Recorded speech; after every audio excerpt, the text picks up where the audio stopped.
Dr. Tim McKnight from Trinity Hospital, Twin City, in studio. Good morning. Good morning. How are you? I'm feeling good. How are you feeling? Good. A little foggy out there today. I'm glad you made it in okay. Right. All right, here. I'm doing great, but I got to pass this along. I used this earlier in the show today. Who is the most stressed out person in the country? I don't know if you heard this or not, but they did some research on this. One single person. Well, not a single person. I guess it's a prototype or, just an overall view of who they think, according to the American Psychological Association, they put a profile together of the most stressed person, and it is, according to their research, a mom in her late 20s or early 30s who makes less than $50,000 a year. And the study also revealed that women generally more stressed than men.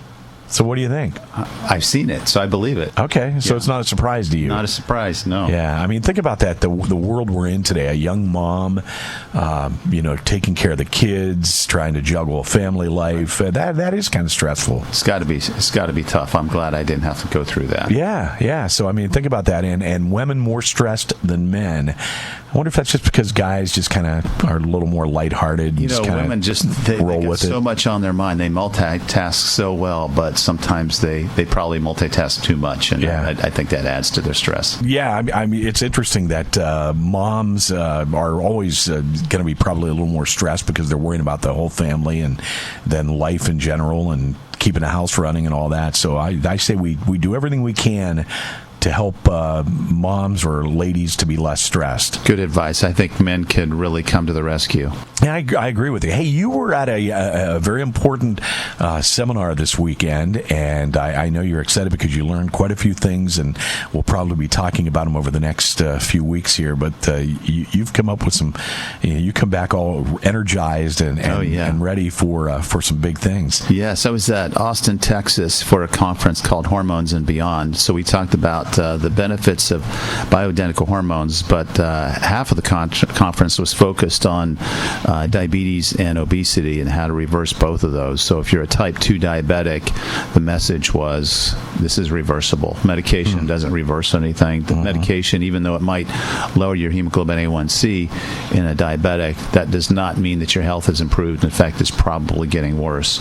So we can reverse this with a low-carb diet and with intermittent fasting, which is absolutely fascinating because the research is overwhelmingly convincing that this works when you do it right. I can't wait to hear more about this as you unravel all of your notes and give us info over the next few weeks. We will definitely pursue this. Tonight, is it week 5 or 6 already? Week 5. Week 5 of Fit for Life, and this was one of my favorite nights. The topic: food, water, and supplements. Right. Supplements was the thing that I think out of all the thing I took away from Fit for Life was the supplements. I was fascinated by it. I couldn't get enough of reading material about what these supplements can do for you, how we are deficient in so many different supplements just for maybe what we eat or maybe a medication that we take. It's such an important topic. That's true. Whether it's your diet being deficient in vitamins and minerals and trace elements, or it's medications that interfere with the utilization, people don't realize that every medication has a deleterious consequence on nutrient utilization. So medications change your nutritional requirements. But of course our diet is also very deficient because we don't eat what nature intends us to eat. And when I go to these conferences, I hear over and over again, I heard it this weekend, vitamin D, magnesium, vitamin C, selenium, B complex, over and over again. These are all really important vitamins and minerals and trace elements that we need to be thinking about. I think most people, when they think about that, I'll just take a multivitamin and I'm good to go. Is that somewhat helpful, or if you're looking for a one pill, that probably is a good way to start. But for most of us, our needs are far above what we would get from a multivitamin that we really need to individualize, I think. Yeah, I mean, you talk about it like tonight with the different foods. I mean, the processed items that are in foods that we don't realize that we're putting in our bodies on a regular basis. every day at lunch, maybe if you eat a piece of lunch meat, you have no idea what kind of things go into that to make it last and to help keep it looking good on the shelf. But most of that is not that good when you put it inside your body. Absolutely. And we were talking before we went on the air about nitric oxide, this wonder chemical our body makes to help us dilate blood vessels. So it has implications for reducing blood pressure, heart disease risk, and even reversing erectile dysfunction in men. And we need 400 to 500 milligrams of nitric oxide a day to be healthy. And most of us, on a good day with diet, we get 150 milligrams. Wow. When you do things like, they did a study with mouthwash. You use mouthwash twice a day. Mm-hmm. In a week's time, you've blocked nitric oxide production. Some people have an increase in their blood pressure. Just mouthwash alone. Yeah, you don't brush think about on the that. back of your tongue. Taking proton pump inhibitors, that blocks nitric oxide production. So there's interesting data that says if you take a proton pump inhibitor like Nexium, Prilosec, Protonix, omeprazole, any of those, within 3 to 5 years, your risk of heart attack or stroke goes up by 30% because you've blocked nitric oxide with those medications. Mm-hmm. People don't realize that. They just, hey, I'm symptom-free now on this. When was the last time you went to your family doctor and they talked about nitric oxide?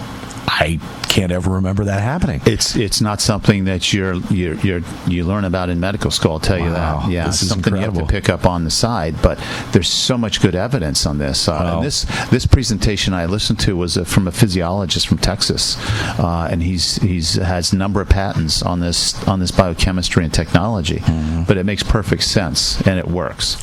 I'm a firm believer on the supplement side of things. I know because I've been using them now for about a year, and I just know that what they've done for me to make me feel better, and so I think it's worth everybody's time to understand supplements as part of their nutrition and as part of their daily routine, because we are missing out on so much just by what we eat and how we go through our daily life.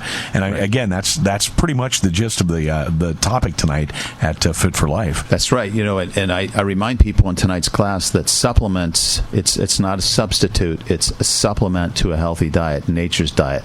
Lots of green leafy vegetables, lots of raw vegetables and berries and nuts and seeds and beans, and healthy fats. Fats help us to feel satiated or full. Mm-hmm. If we don't eat those foods, then we're going to be eating other foods that aren't good for us, mm-hmm. that impact our nutrition and nitric oxide production in a negative way. So it all starts with a good, healthy diet. Vegetables should be the first thing you try to eat every day.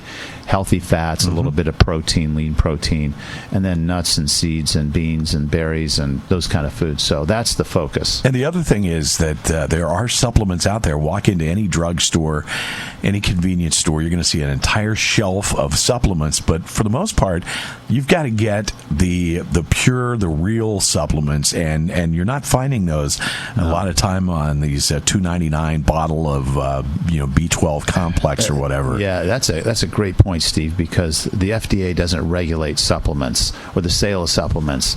So when somebody claims there's so many milligrams of folic acid mm-hmm. in this supplement, there's nobody there to prove that that's what's there. Right. Not only the content, but does it get absorbed? There's studies that have shown that most of the time when you take these supplements, it comes out the other end undigested. Yeah. It's total waste. Yeah. So you really have to be careful. You have to make sure, and you have to have a good quality supplement vendor. I learned the word micronized is very important. There's a good one. There. Yes. Yes. When it's micronized, that means they crush it down or make it so small particle that sizes that can be absorbed. Exactly. Right. The other thing we talk about is the vinegar test, right? The pH of vinegar is a similar acidity to our stomach. If you put your supplement in 3 or 4 ounces of vinegar, come back an hour later, and it doesn't just fall apart and dissolve, well, there's the first clue it's not going to work because it's your stomach's not going to break it down. That's a good point. So again, health food stores, good place to start for pure, absolutely decent supplements. Makos is now carrying an excellent brand that I use. The health food stores, you might be able to find a nutritionist or somebody else that's got a real good understanding of this that could direct you as well. Yeah, Nutriscriptive is the name, and I love giving them a shout out because I'm a big fan of Nutriscriptive supplements, and they do a great job. So if you want to start with a good company, Nutriscriptive is fantastic. And the other thing, we talk about food, you talk about supplements, but and this is as important for you. You've even written a book on it. Is water. Water is so important to our body, and that's the topic. Those three elements are going to come together tonight in Fit for Life. You know, I'm going to write another book on water, and I hope to speak at this medical conference next year on the power and the benefits of ionized water in particular. Ionized water is actually found in nature, and it has some very, very interesting properties. It increases the conduction of electricity. It increases energy flow. It's very structured. It has a memory. It's created with infrared light and lightning strikes. Just absolutely fascinating. And our water, the H2 molecule, is not just randomly mixed in with our cells and our blood. It's actually lined up in this perfect array. Very interesting in the body. People don't realize that, but quality water is huge. We're, what are 75% water, and nobody thinks about that. But the purest water can be very healthy for us. Once again, you put all these together, and it's definitely going to help you feel good. Topic tonight, Fit for Life, and of course it's mid Fit for Life program right now, but if you're liking what you're hearing with Dr. McKnight here in the morning, the next program starts right after the first of the year. Yeah, we'd love to have our class full. That's our goal, is to fill it up with about 50 people. So call the hospital or call Dr. McKnight's office and find out more. Fit for Life, we're talking with Dr. Tim McKnight, Talk to the Doc, Tuesday mornings. Fascinating. Can't wait to carry the topic on next week. I'll be thinking about it and talking about it for a long time. I'm really charged, Steve. Excellent. Excellent. Dr. Tim McKnight with us this morning. Talk to the Doc. We do it for you every week here